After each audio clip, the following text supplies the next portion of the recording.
లక్ష్మీం క్షీరసముద్రరాజతనయాం శ్రీరంగధామేశ్వరీం దాసీభూతసమస్తదేవవనితాం లోకైకదీపాంకురాం శ్రీమన్మందకటాక్షలబ్ధవివద్బ్రహ్మేంద్రగంగాధరాం త్వాం త్రైలోక్యకుటుంబినీం సరసిజాం వందే ముకుందప్రియాం శుద్ధలక్ష్మీర్మోక్షలక్ష్మీర్జయలక్ష్మీ సరస్వతి శ్రీర్లక్ష్మీ వరలక్ష్మీశ్చ మమ ప్రసన్నా వరాం కుశౌపాసమభీతిముద్రాం కరైర్వహంతీం కమలాసనస్థాం బాలార్కకోటి ప్రతిభాం త్రినేత్రాం భజేహమంబాం జగదీశ్వరీం త్వాం సర్వమంగళమాంగళ్యే శివే సర్వార్ధసాతకే శరణ్యే త్రయంబకే గౌరీ నారాయణి నమోస్తుతే. ఓం శ్రీ దుర్గామల్లీశ్వరాభ్యాం నమః. విజయవాడ కనకదుర్గాదేవ్యై నమః. మనకి ఇప్పుడు శుక్రమహాదశ, ప్రతి మనిషి కూడా శుక్రమహాదశ కోసం ఎదురు చూస్తూ ఉంటాడు. శుక్రమహాదశలోనే మనకి అక్రమార్జితమైనటువంటి ధన సంపాదన వస్తుంది అని శాస్త్రం చెప్తోంది. అయితే మనకు శుక్రుడు ఉన్నటువంటి పరిస్థితులను బట్టి ఈ యొక్క శుక్రమహాదశ అనేటటువంటిది అక్రమార్జితమా న్యాయార్జితమైనటువంటి ధనాన్ని ఇస్తుందా అన్నది చెప్పబడుతుందన్నమాట. అలాగే ఇప్పుడు ప్రస్తుతము డిసెంబర్ 5, 2025 సంవత్సరం నుంచి ఫిబ్రవరి 1వ తేదీ 2026 సంవత్సరం వరకు కూడా శుక్ర మోఢమే జరుగుతోంది. అంటే మనకి ధనాన్ని ఇచ్చేది, భార్యనిచ్చేది, స్థలాలనిచ్చేది, ఇల్లులనిచ్చేది, సుఖ సంతోషాలనిచ్చేటటువంటి ఆ శుక్రుడే బలహీనుడైపోయాడు, అస్తంగత్వగతుడయ్యాడు. అంటే రవితో యూనియన్, రవితో కలిశాడు. కలవడం వల్ల ఏమవుతుందంటే ఈ రవి పెద్ద గ్రహం, చాలా బ్రైటర్ గ్రహం, చాలా లైట్ ఎక్కువ కదండి మనకి. ఈ శుక్రుడేమో కొంచెం కాంతి తక్కువ ఉన్నటువంటి గ్రహం. ఇప్పుడు బయట పట్టపగలు 12 గంటలకి మనం 200 వాట్ల బల్బు పెట్టామనుకోండి, ఎంత వెలిగిస్తున్న 200 వాట్లు ఆ పగలు అసలు ఏం కనబడదు. మనకు సూర్యుడి కాంతి ముందు అది కళావిహీనం అవుతుంది. అదేవిధంగా మనం అదే లైట్ని చీకటి గదిలో పెడితే 200 వాట్లు అంటే బ్రహ్మాండంగా గదంతా కనబడుతుంది. అంటే ఏమైందనమాట, సూర్యకాంతి ఆ యొక్క 200 వాట్ల లైట్ని లాగేసింది. అదేవిధంగా మనకి ఈ శుక్రమూఢమిలో ఈ రవి ఏం చేస్తాడంటే మొత్తం శుక్రుడి యొక్క ఎనర్జీని, శుక్రుడి యొక్క శక్తిని, శుక్రుడి యొక్క కాంతిని అంతా లాగేసి శుక్రుడిని బలహీనుని చేసేస్తాడు. దాంతో శుక్రుడు ఏమి చేయలేని నిస్సహాయ పరిస్థితిలోకి వచ్చేస్తాడు. ఆయనే నిస్సహాయ పరిస్థితిలోకి వచ్చినప్పుడు మనకేమిస్తాడండి ఆయన? మన ఫ్రెండ్ అప్పు అడుగుతాం మన ఫ్రెండ్ని, మన ఫ్రెండ్ దగ్గరే డబ్బులు లేవనుకోండి, ఇంక మనకేమిస్తాడు ఆయన? ఆ విధంగా ఆ శుక్రుడు బలహీనమైపోతాడు. కాబట్టే మూఢాల సమయంలో మనము వివాహాలు చేయకూడదు అంటారు. ఎందువలనంటే ఆ అమ్మాయికి ఆ అబ్బాయికి చూడగానే పరస్పరం ఆకర్షణ కలగాలి, మ్యూచువల్ అట్రాక్షన్ ఉండాలి, ఒకళ్ళ మీద ఒకళ్ళకి పరస్పర గౌరవభావం ఉండాలి. ఇది మొగుడు, వీడు మొగుడు, నాకు నేను రెస్పెక్ట్ ఇవ్వాలి, గౌరవాన్ని ఇవ్వాలని ఉండాలి. అంతేగాని ఏంట్రా అంటే ఏంటి నువ్వు చెప్పేది నాకు అంటే ఆకర్షణ లేనట్టు అనమాట. అలాగే మ్యూచువల్ రెస్పెక్ట్, మ్యూచువల్ కాన్ఫిడెన్స్.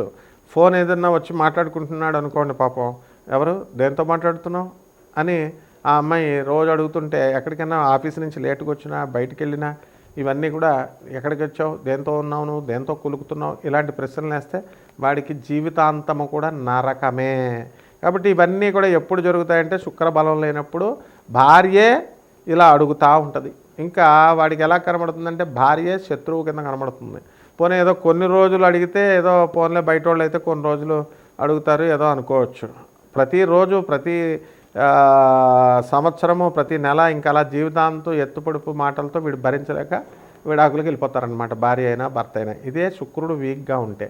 కాబట్టే మనం ఏం చేయాలంటే కక్కుర్తి పడకుండా మనము ఈ యొక్క పెళ్ళిళ్ళు చేసేటప్పుడు ఈ శుక్రమూఢంలో మనం పెళ్ళిళ్ళు చేయొచ్చా చేయకూడదా, పెళ్లి చూపులకు వెళ్ళొచ్చా వెళ్ళకూడదా, అసలు జాతకం ఎలా ఉంది, అసలు ఆ పెళ్లి కొడుకు శుక్రగ్రహం ఎలా ఉంది, ఆ యొక్క పెళ్లి కూతురు శుక్రగ్రహం ఎలా ఉంది, ఇవన్నీ కూడా మనం చూసుకోవాలి.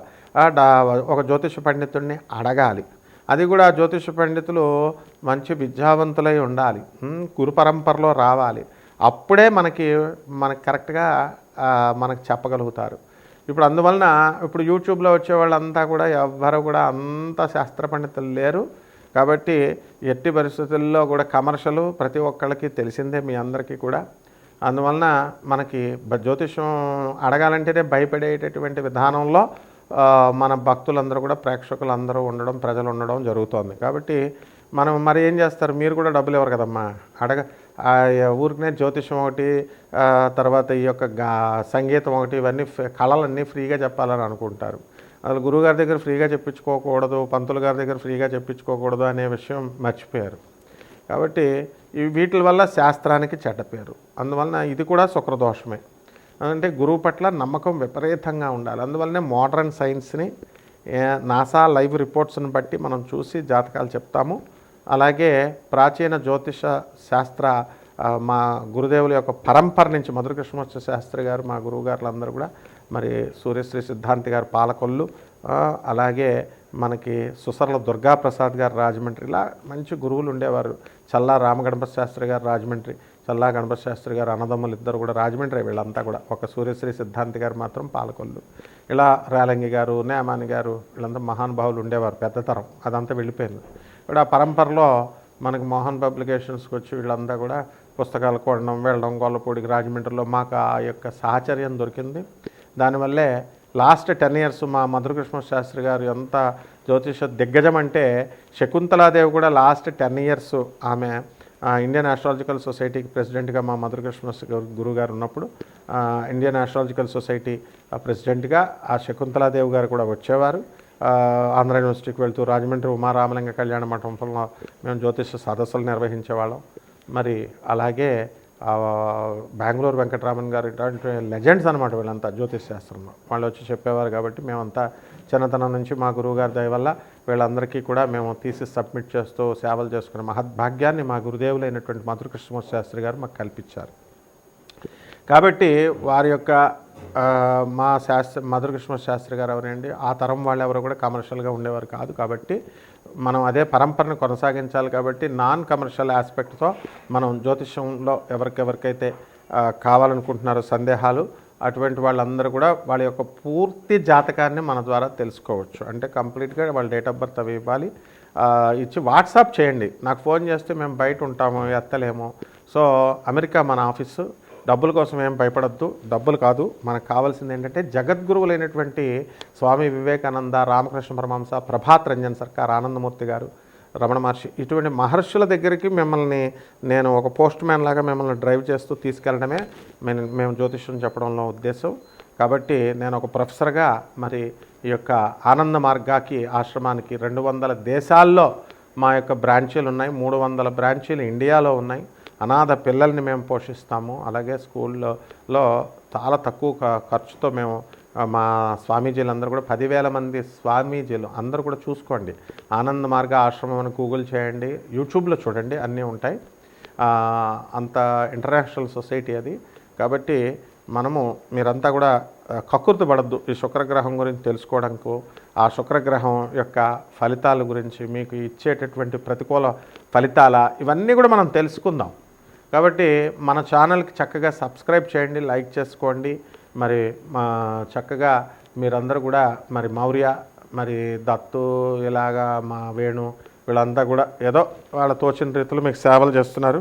కాబట్టి ఉపయోగించుకోండి. మిగతా జ్యోతిష్కుల సంగతి నాకు తెలియదు, కానీ మనమైతే నాన్ కమర్షియల్ కాబట్టి జాగ్రత్తగా చూసుకోండి. ఇక శుక్రగ్రహం ఏ విధంగా 12 రాశుల వారికి, ద్వాదశ రాశుల వారికి అందరికీ కూడా ఏ రాశుల వారికి ఎలా చేస్తుంది అన్నది విడివిడిగా మనం ఒక్కొక్క రాశిని మనం చూసి తెలుసుకుందాం.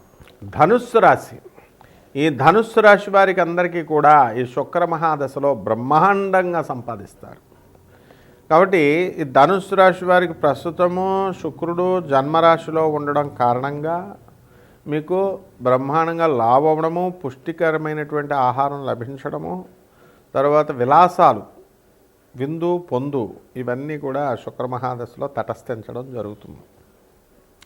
అలాగే అర్ధాష్టమ శని అందులోనూ వక్రించి ఉండడం ద్వారా అనేకమైనటువంటి కష్టాలు ఇవన్నీ కూడా రావడానికి అవకాశాలు ఉంటాయి. అయితే వీటి కోసం వీళ్ళు కంగారు పడకుండా వీళ్ళ పని వీళ్ళు సాఫీగా చేసుకోవడం అనేటటువంటివి జరుగుతాయి. ధనుసు రాశి వారికి మనకి జూన్ 2, 2026 సంవత్సరం వరకు కూడా సప్తమ స్థితిగతుడైనటువంటి గురుగ్రహ ప్రభావం వలన అనేకమైనటువంటి టెన్షన్స్ అన్నీ కూడా పోవడానికి అవకాశాలు ఉన్నాయి. ధనుసు రాశి వారు చాలా ధనాన్ని నష్టపోయారు. మరి అయితే ఈ నష్టద్రవ్య ప్రాప్తి అనేటటువంటిది 2026 సంవత్సరంలో జరగడం జరుగుతుంది. గురువు జూన్ 2 దాటిన తర్వాత చక్కగా మంచి స్థితికి వచ్చిన తర్వాత ఆదాయాలు బ్రహ్మాండంగా మీకు పెరగడం అనేటటువంటివి జరుగుతాయి. కాబట్టి ఈ రాశి వారికి అందరికీ కూడా పెళ్ళిళ్ళు కానటువంటి వాళ్ళకి ఫిబ్రవరి 1, 2026 సంవత్సరం వరకు ఎట్టి పరిస్థితుల్లో కూడా వివాహాలు కావు, పెళ్లి చూపులు కూడా వెళ్ళకూడదు. ఆ తర్వాత వీళ్ళంతా కూడా వివాహాలకి చేసుకోవడము ఇవన్నీ కూడా బ్రహ్మాండంగా జరుగుతాయి. అయితే సంతానము లేనటువంటి వారికి అందరికీ కూడా మనకి ఆగస్టు తర్వాత వీళ్ళకి సంతానం అనేటటువంటిది కలగడానికి అవకాశాలు ఉన్నాయి. కొంతమందికి ఈ శుక్ర గ్రహం ఈ యొక్క శుక్ర మహాదశలో కవల పిల్లలు పుట్టడానికి కూడా అవకాశాలు ఉన్నాయి. ముఖ్యంగా ఆడపిల్లలు ఎవరైతే చిన్న స్థాయిలో ఉన్నారో మరి ఇంతగా ఉద్యోగాలలో అటువంటి వాళ్ళంతా కూడా శుక్ర మహాదశలో ఉద్యోగాలు, ప్రమోషన్స్ ఇవన్నీ కూడా ఎదగడానికి పెరగడానికి అవకాశాలు అధికంగా కనబడుతున్నాయి. అలాగే ఈ రాశి వారు సినిమా వారు ఉన్నారు. సినిమా వారంతా కూడా వివాదాలకి గురవుతారు స్త్రీల వలన. ఇది కేవలం శివాజీ ఇప్పుడున్నాడు, శివాజీ హీరో. మరి పాప ఆయన మంచి చెప్పినప్పటికీ కూడా పేకాడాడేశారు ఆయన అందరినీ కూడా. మరి అది కంటిన్యూ అవుతుంది. ఎవరైనా సరే ఫిబ్రవరి 1 తేదీ వరకు కూడా స్త్రీలకు సంబంధించి ఎటువంటి సలహాలు ఇచ్చినా వాళ్ళంతా కూడా అభాసుపాలు అవ్వడానికి అవకాశాలు చాలా అధికంగా కనబడుతున్నాయి. కాబట్టి ఈ రాశివారి అందరూ కూడా మనము ధనుసు రాశి వారు వ్యాపారాల్లో ఎలక్ట్రిక్ షాపులు, ఎలక్ట్రానిక్స్ డివైసెస్ ఇటువంటి బిజినెస్లు బాగా చేయాలి. అండ్ ఈ యొక్క బట్టల వ్యాపారము, హోటళ్ళ వ్యాపారాలకి ఏమంటే మాకు కస్టమర్లు రావట్లేదండి అని అనుకునేటటువంటి వాళ్ళకి వీళ్ళకి కస్టమర్లు రావడము ఇవన్నీ పెరగడం జరుగుతాయి. వ్యవసాయం రంగంలో, ఫెర్టిలైజర్స్ రంగంలో ఉన్నటువంటి వాళ్ళకు కూడా అధికమైనటువంటి లాభాలు వీరికి కలగడానికి అవకాశాలు అధికంగా కనబడుతున్నాయి. ఈము, బర్డ్స్, పౌల్ట్రీను, ఈ యొక్క కోళ్ళ ఫారాలు ఇవన్నీ కూడా బాగుంటాయి. ఆవులు, గేదెలు, డైరీ ఫారాలు పెట్టుకోవడం చాలా మంచిది. అదేవిధంగా ఇళ్ళు నిర్మాణం చేసేటటువంటి నిర్మాణ రంగంలో ఉన్నటువంటి వారు, కన్స్ట్రక్షన్లో ఉన్నటువంటి వాళ్ళు, అలాగే రియల్ ఎస్టేట్ రంగంలో ఉన్నటువంటి వాళ్ళు ఉన్నారు కదా, రియల్ ఎస్టేట్ రంగంలో వీళ్ళు కాస్త నోటి వరకు వచ్చి మేము ఆగిపోతుందండి అని అనుకునేటటువంటి వాళ్ళకి వ్యాపారాలు అనేటటువంటి పుంజుకోవడానికి అవకాశాలు అధికంగా ఉన్నాయి. బంధువులందరితో కూడా కలిసి చక్కగా మీరు ఉండడము ఇవన్నీ కూడా జరుగుతాయి. అయితే ఈ రాశి వారికి అందరికీ కూడా ఆదాయాలు బ్రహ్మాండంగా పెరుగుతాయి, ఖర్చులు అధికంగా మనకి ఉండడం అనేటటువంటివి జరుగుతాయి. బంధువులందరితో కూడా హ్యాపీగా తీర్థయాత్రలు ఇవన్నీ కూడా చేయడం జరుగుతాయి అన్నమాట. కాబట్టి పరిహారాల దగ్గరికి వచ్చేసరికి శని ఒక్కడే బాగాలేదు కాబట్టి వెంకటేశ్వర స్వామి వారికి కానీ, ఆంజనేయ స్వామి వారికి కానీ చేసుకోండి, లేదా శని జపం చేసుకోండి, శని స్తోత్రాలు చదవండి, లేదా శనికి కిలోంపావు నల్ల నువ్వుల్ని, నల్లని వస్త్రాన్ని పేద బ్రాహ్మణులకి శనివారం నాడు ఉదయం 8 గంటలకు దానం చేసుకోండి. అలాగే దశమహావిద్యల్లో ఒకటైనటువంటి మహాకాళి అమ్మవారి యొక్క హోమాన్ని మీ ఇళ్లలో చేసుకోవడం ద్వారా బ్రహ్మాండంగా మీకు ఈ 2026 సంవత్సరం ముందుకు వెళ్ళడం అనేటటువంటి జరుగుతుంది. శుభమస్తు.